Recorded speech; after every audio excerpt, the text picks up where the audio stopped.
Good day to you, and thank you for joining me again. If you will permit me, I'd like to tell you a little about law and order in Ashton-under-Lyme in the 1800s, which was very different from today. In the faraway days of my youth, any person who paid a certain amount of rates became a commissioner of police. It must have been a more or less empty honor, for they only had one policeman in Ashton, and this worthy was called a watchman. He was named Billy Black, and he lived in an old thatched house. His chief duty was to call out the hour of the night, and the state of the weather. In the evening, he had a habit of following loiterers until he saw them out of his beat. On one occasion, about 4 or 5 wild lads from Newton came over to Ashton and lingered until nightfall, when old Billy got on their track. They said nothing at first, but eventually decided to play a prank upon him. They got a sack, but he still followed them unsuspecting. When they came to a quiet part of the road, they bundled poor Billy up in this sack, and took him upon the parapets of the bridge. One of them suggested tying up the mouth of the sack, and pitching him in the water.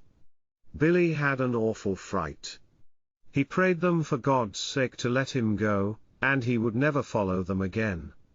Poor Billy! Near to the old workhouse were erected the stocks, in which misdemeanants were placed, hands and feet securely fastened, and many were the scenes of animation in the vicinity of the stocks, especially when some jocund passer-by took it into his head to have a shy at the incarcerated one, with rotten eggs. The stocks were later removed to Stamford Park. I remember the time when there was no barracks in Ashton, and the churchwardens on a Sunday went out, and fetched in all the drunkards and vagabonds they could get hold of, and made them remain inside the church during the services. There was a man living in Hurst called Joe Newton. He was an engineer and winder at the collieries of Mr. Lees, and liked his drink. There was no regularly appointed constable then, and the office was filled by old Bob Newton. Joe Newton was committed to 14 days for being drunk. Bob lived near to the public house in Old Street. He should have taken Joe Newton down to the New Bailey prison in Manchester for 15 days, but kept him in his house and gave him supper, and then went to bed, leaving Joe downstairs. On getting up next morning he said, "Aren't you gone yet?"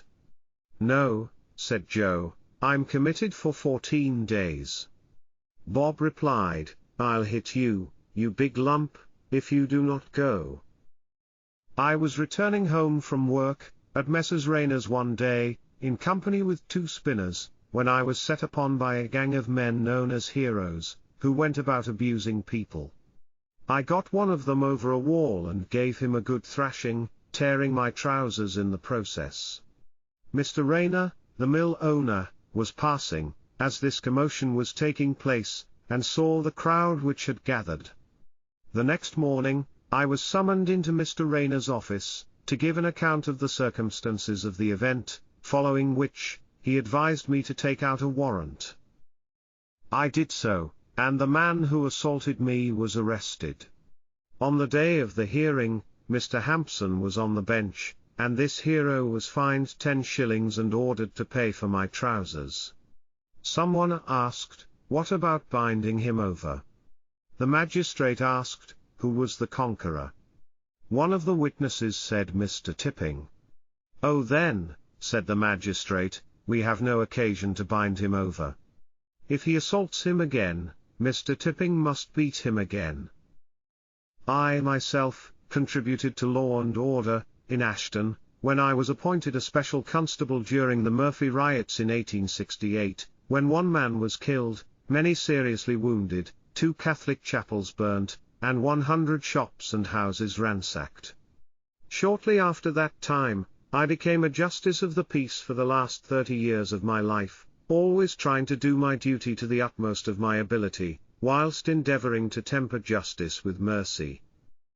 I hope you have enjoyed these further memories of life in Ashton, and shall endeavour to consider more tales to regale you with in the future. Until then, good day to you.